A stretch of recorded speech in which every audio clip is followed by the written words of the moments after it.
When you think of a fighting game space, what's the first thing that pops into your mind? For many people, it would likely be small, crowded cabinets, all packed together with many spectators crowding around watching two people duke it out. Although this image may be a classic one, in America, not many places exist where this happens to this day. Even other spaces such as EVO in large tournament halls is still a very uncommon thing, as most tournaments don't actually have the budget or the manpower to be able to hold such a big event. Though there is a distinct lack of physical arcades, there are still many people who make their own improvisational arcade spaces, and this culture is what keeps the modern FGC running. The modern FGC in itself is still not based online, but rather on offline play, as in the old days. The Hawaii FGC, or fighting game community, is no exception to this rule, especially since Hawaii itself is located across the ocean, nowhere close to its closest state, California, and nowhere close to any of the other Asian countries, which puts it in a very unique position where online play is a lot less stable. This has made offline play in Hawaii all the more vital. Being a member of the Hawaii FGC, I have attended many of these different events and venues, and I have some video here to show that these spaces do exist. However, a quick disclaimer before we start. I would like to note that my research is only limited to the events that I do know of that's hosted by VGH and the 808 FGC. This means that other events, such as private gatherings at other people's places, different events that may be for Smash, or other fighting games that I may not know of, aren't featured in this video. However, the intent of this video in itself is not to showcase all of the different places where these happen, but to showcase 3 different places with 3 very different setups and 3 very different environments. For these environments, I took track of a few things. The first is entry price. The second is what is used for setups. Basically, what this means is game hardware. The third is type of players that show up. The fourth is what the actual venue is used for. The fifth is what games are played there, and about how many people are playing that game at a time. This would basically be, say for example for a tournament, how many people are playing X game for that tournament, and how many people are playing Y game on the side. Finally, I'll document the interactions between people there, and also if there's any interactions with people online, say for example via stream, for people watching from home. By doing this, I hope to prove that this is simply just an extension of the old idea of an arcade space, brought into the modern era. And while these arcade spaces may not use arcade cabinets, through the usage of different types of hardware, you create the similar space where people will interact with both the game and other people as they would in an arcade. Without further delay, I would like to introduce the very first location, Osoyami Bar and Grill. Osoyami is located on the island of Oahu, in a district known as Macaulay, in one of the back alleys off of the main road. Pre and post-COVID, Osoyami has been the place where bi-weekly local events for fighting games have taken place. The venue fee itself is simply just to support the bar by buying a drink or a food item, but also when there are tournaments, the entry fee for the tournament itself usually is about $5, and that goes towards the prize pool. Let's have a look inside, shall we? The venue itself is mostly comprised of bar booths. However, there's enough space at the front to make a main stage where we can stream both the game to the patrons in the bar as well as to people at home. In the back, there are also 4 stations currently set up for the tournament that was happening on this day. Whether it be for locals or for casuals, usually there are 2 to 5 different setups. All of these setups use PlayStation 4 Pros in them. Using cases that have screens connected to them, these make very portable setups for PlayStation 4 so that these can be carried to almost any location with ease. The main station setup, however, is a little bit more elaborate. While it does use a PlayStation, it also needs to be connected to a PC, a separate monitor, a speaker, so that it can be streamed. Here we can see one of my fellow TOs, who goes by the moniker Spoon, setting up the stream as well as the main setup. The PlayStation is also connected to multiple flat screens within the bar so that people can watch even if they can't see the very front.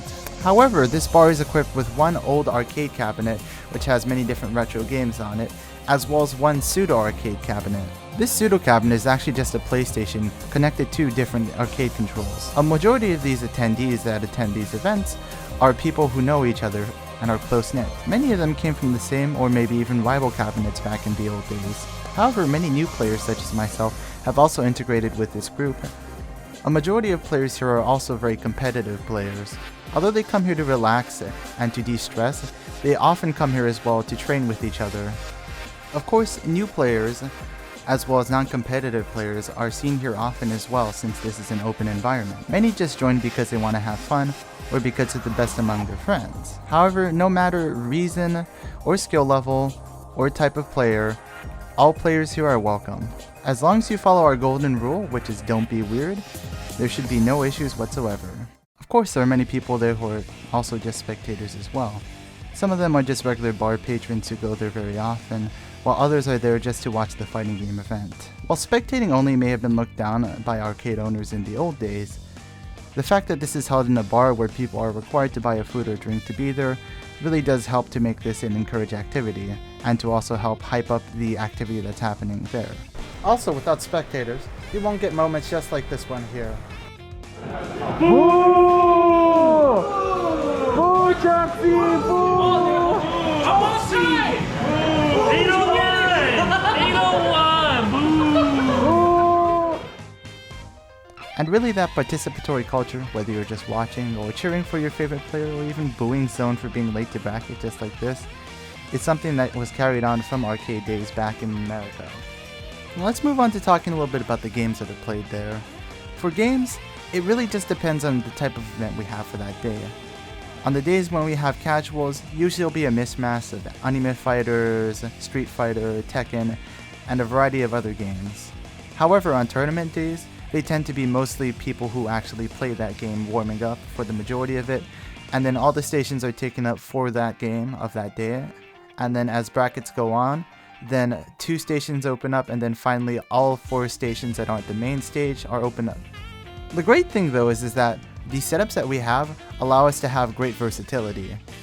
So one can switch from Street Fighter to Tekken in a matter of minutes. And one can switch back from Tekken to any other game in a matter of another few minutes. However, sometimes there will be some specialty needs tournaments that will happen, such as our recent mystery game tournament, where we need to bring different setups just so we can accommodate for these different games that you may not be able to play on PlayStation. Specifically for these, the default to use would be Fightcade. However, for certain games such as MVC2, the default would actually not be Fightcade, which has an emulator for MVC2, but rather to use the actual Dreamcast system itself. Another thing to note is that the experience of someone watching online versus the experience of someone there will be completely different. The main difference is that when someone is watching online via Twitch, there will always be a commentator commentating. So since they have the commentary, they're getting a much different experience than being in the bar itself, which has no commentary. Let's take a peek at an example. Oh my god, Glenn is so despicable right now. Look at that face. That's the face of somebody that knows what he did. Oh, see, he's laughing at his own actions. He knows what he did. This man has no remorse. Round 1. Fight. Oh no. That is... Oh, okay. Oh my god, raising the roof! Ooh, 3 times! To the wall! Yeah, let's go! Oh my god, the slap! Another thing that the bar is used for by the FGC is just for general gatherings. We do bring setups to these gatherings, but the main purpose usually is to welcome someone to the island.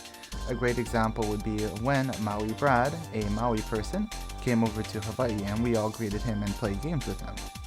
This space is also just a great place for everyone to gather together and to hang out and to exchange conversation as well. After our reservation ends, we often spend much time out in the parking lot, as shown here, talking to each other about fighting games, other games, and just other topics in general.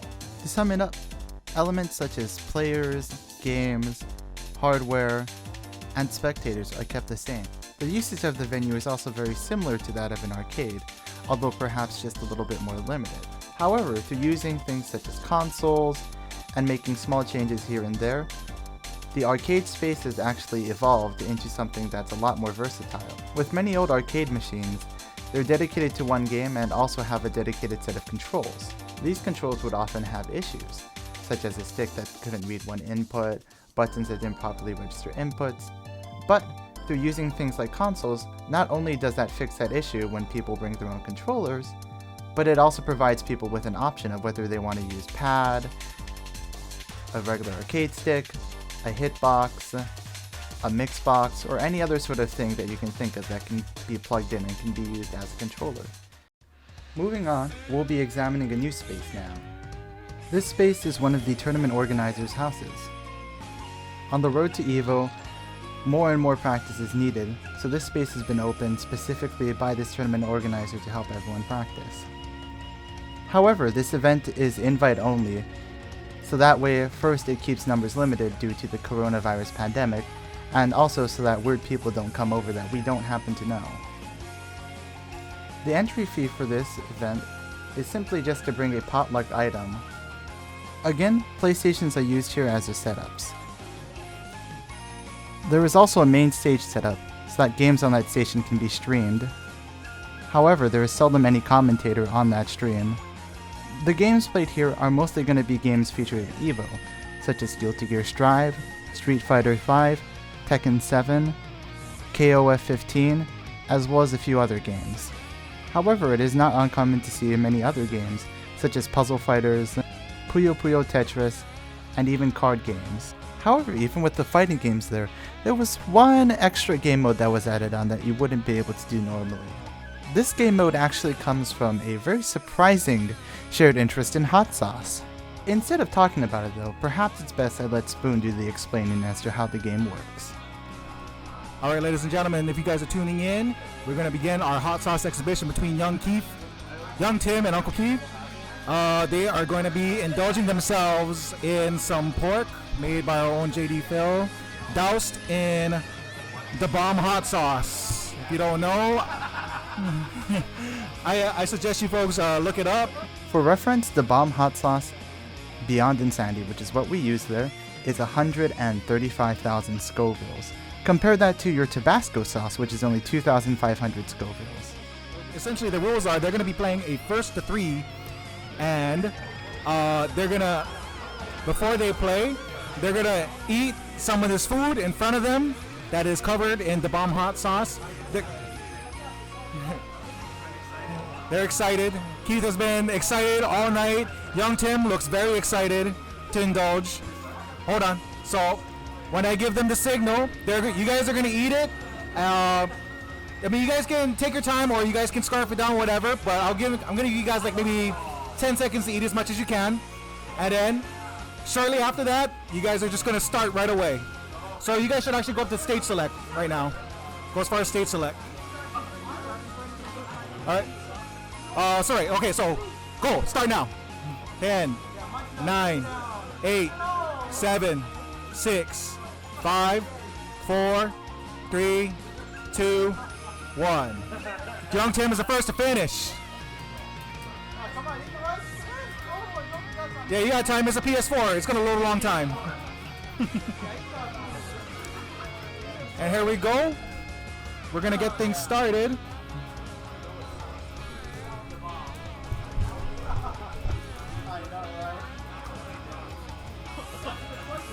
Oh, we got coughing already. We got coughing. So anytime, if they need a lifeline, they can ask for a lifeline. But when they for a lifeline, they'll get a cup of milk or whatever they need for a brief moment. But they also lose a round. They also lose a round if they ask for a lifeline. And those are the rules. While this may seem very unusual, this sort of practice is actually not very uncommon in the FGC.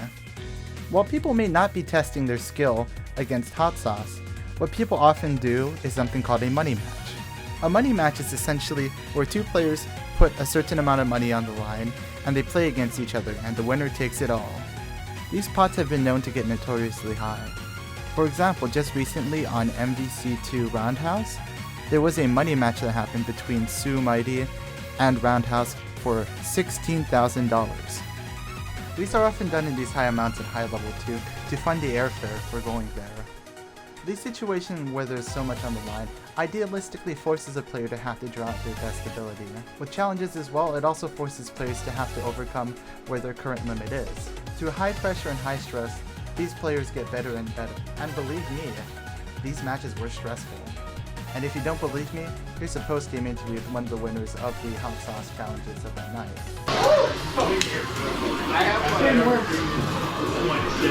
Take care of yourself right now. Alright. Post-game, how you feeling? Like shit, it's getting worse. And there you have it, the champion in shambles. I need milk.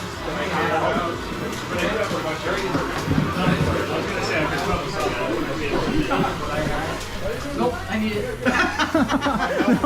No, just close it. No, don't even give it to him. Feeling good? You feeling it now, Mr. Bad?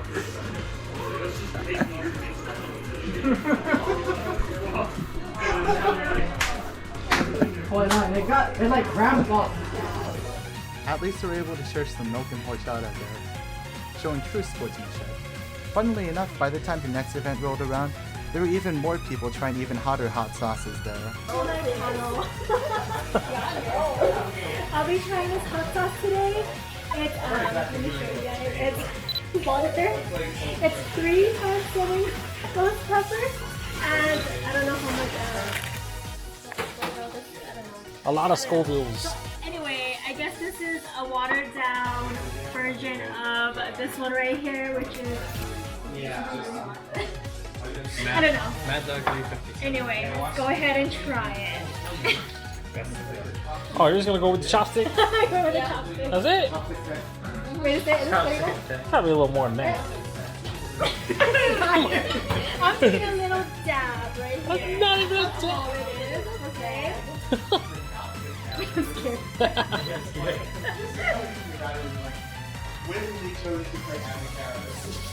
Still there. Still there.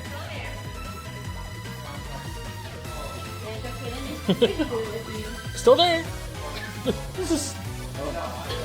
Hey, around the lips. Uh-oh. Uh-oh. Cut the stream. Cut the stream. Oh my god, I felt that. Ew, it's like not good. It's like Yeah. It is important to remember, however, that although there are many competitive players here, there are still many casual players who are invited and come, and many just come here to enjoy the food and share good times with everyone, and at the end of the day, to just crack open a beer and talk story. The location of this venue also allows us to be able to more easily do unique and unusual things that can either be training or just for fun. And at the end of the day, although it is an arcade space, it also just feels like a friendly get-together at someone's place, mainly because, well, it's exactly that, no matter who you are.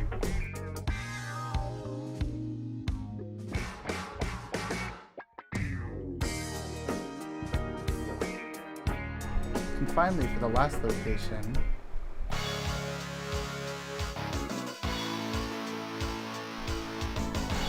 the HPU Esports Arena at Aloha Tower. The Esports Arena itself is located in historic downtown Honolulu, a place rich with history. The tower itself served as the first site for many travelers who would come here, from immigrants to tourists now who come on cruise ships. Right around it is the historic Chinatown, one of the first ones ever built in America. And right next to it is the statue of King Kamehameha, as well as the Iolani Palace and the Iolani Hale. Here lies one of the HPU or Hawaii Pacific University campuses. The campus built one of the first cutting-edge esports arenas in 2017 and was running until 2019 when the pandemic. However, in the fall of 2021, the esports arena opened back up and started welcoming people back in. Within the past few months, an invite was also extended out to the fighting game community to participate in events there. It is important to keep in mind that this space is not dedicated to fighting gamers. A look at the outside of the venue will tell you just as much. There's many League of Legends characters plastered on the walls and on the windows, as well as other iconography from other video games. However, we have our own night dedicated for us and our own corner during that night. This is called Friday Nights at HPU, Saturday Edition. The day that I went was following Combo Breaker, so inside there were many streams up, playing different streams from Combo Breaker itself. After paying the $6 entry fee at the door, we had access to all the PCs that are running 3080 GTXs, as well as multiple PS Pros. The space itself for the most part was fairly empty, which was no surprise as they had only recently just opened up, and this was a night dedicated specifically to fighting gamers. Besides the 16 to 20s that were there were only a few others that were in the room, mostly playing Fortnite or some other shooter game on different setups. However, the event itself wasn't very different from many other fighting game events. The only main difference was access to PCs. However, most players actually decided to play on PlayStations instead of PCs. This is likely due to PSs and PCs having different input delay. Input delay is basically how long it takes for something that you input to actually come out on screen.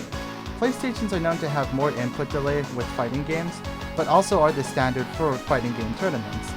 Thus, it would make sense for many players to want to play on PlayStation because it would provide better practice, so that they wouldn't have to readjust for PlayStation delay. Another thing that was very different about the venue was the fact that it was very quiet. Most likely due to smaller numbers, even with noise pollution from the stream, there wasn't as much noise pollution as there was at other venues. Another interesting thing to note was that most players who came out were most of the people that you would see at these other events playing seriously. But another group that came out was the Dragon Ball FighterZ group. Although Fighters has been a long active game in our community, it is very rare to actually see any Fighters players. There were also specifically a few players that only came to the HPU event that didn't go to any of these other events as well. As for the organizer, it's one of the staff members named Prebol, rather than one of the VGH organizers. At the event, besides mainstays such as Tekken and Street Fighter, there were other games that were being played too that were a lot more niche. This includes Dragon Ball FighterZ, BlazBlue Central Fiction, BlazBlue Cross Tag, Multi Blood Type Lumina, and an assortment of other under-the-hood fighting games. However, the mainstays, Multi Blood Type Lumina, and Dragon Ball FighterZ seemed to attract the most attention. There was no main stage at this venue, so there was no stream. Also, beyond players who regularly attended Oceami events or Spoonhouse events, there was very little player-to-player interaction between groups of people who didn't know each other. However, it has only been a couple of months since this event first started, so there is plenty of room for things to change. However, it is clear to see that a potential arcade space is forming right here, even though the setup of the room itself is probably more similar to that of a PC bong rather than an arcade.